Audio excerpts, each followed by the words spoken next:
Hari ini 24 tahun yang lalu, tepatnya pada tanggal 3 Mei tahun 1999.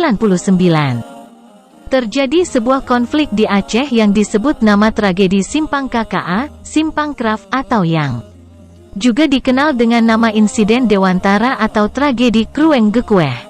Dari peristiwa ini sedikitnya 46 warga sipil meninggal, 156 mengalami luka tembak, dan 10 orang hilang. 7 dari korban tewas diidentifikasi masih anak-anak. Peristiwa ini diakui Presiden Jokowi sebagai pelanggaran HAM berat. Dengan pikiran yang jernih dan hati yang tulus, saya sebagai Kepala Negara Republik Indonesia mengakui bahwa pelanggaran hak asasi manusia yang berat memang terjadi di berbagai peristiwa. Dan saya sangat menyesalkan terjadinya pelanggaran HAM yang berat, kata Presiden Jokowi dalam konferensi pers.